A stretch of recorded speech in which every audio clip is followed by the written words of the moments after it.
Hello, and welcome to my Fire Emblem 9 Path of Radiance 100% gross low turn count playthrough. I'm your host, Typhoon Carter, and today I bring to you the finale of Chapter 17 with 17-4.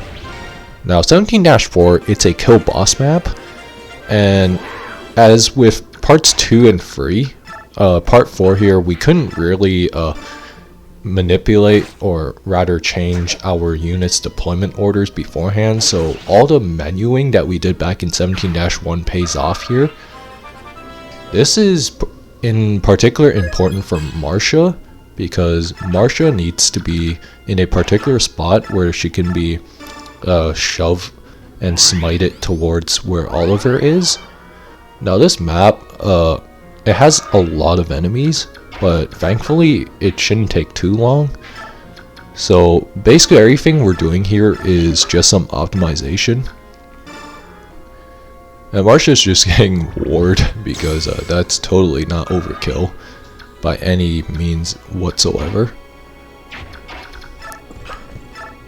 And we're just rescuing Mist because we can, and we do want to keep her out of harm's way. And enemy order here, Oliver doesn't go first, so we do have a fairly lengthy enemy phase that we will have to sit through. And Titania's just providing some chip here, because Jill does want some EXP. Now, one thing to note is that Oliver is actually pretty pathetic, even as far as like bosses go. Like, he's not bulky, he's like none of that, right? But the most noble thing about Oliver is the fact that for some reason on Maniac Mode his stats are insanely buffed. Now, like, Marcia could actually have trouble killing him, but here it won't really be a problem.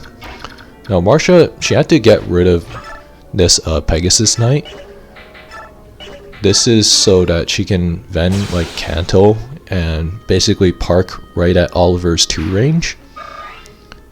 Now, one unfortunate thing is that we don't have the Adept scroll that we'll be able to pick up, and that's gonna be rather unfortunate, but it's something that we'll be able to work around, thankfully, for the most part. And here, this long enemy phase, there's not too much going on for the most part, although like some of the mages here have a siege tome, so Morum and like Mordecai, like, they can be in a little bit of danger if you're taking a little bit longer in this map. But even if you're playing casually, just flying through the woods, like across the starting point to where Oliver is instead of taking the long way around, is definitely more efficient for sure.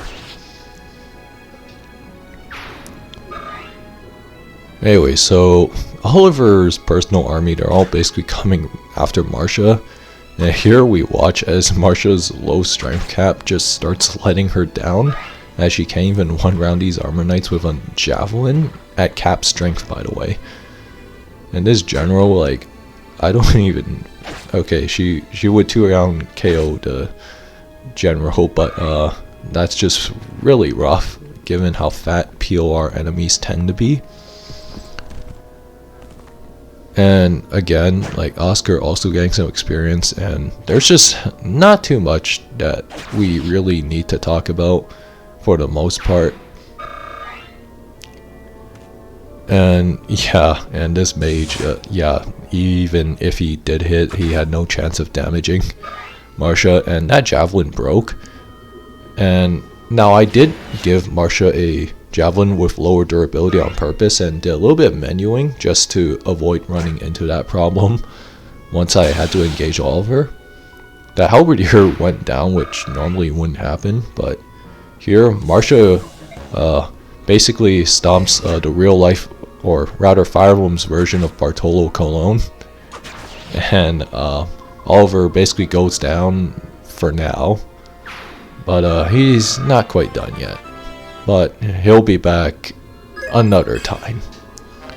Anyway, so we do get Nosferatu, and that is 17-4 cleared in 1 turn.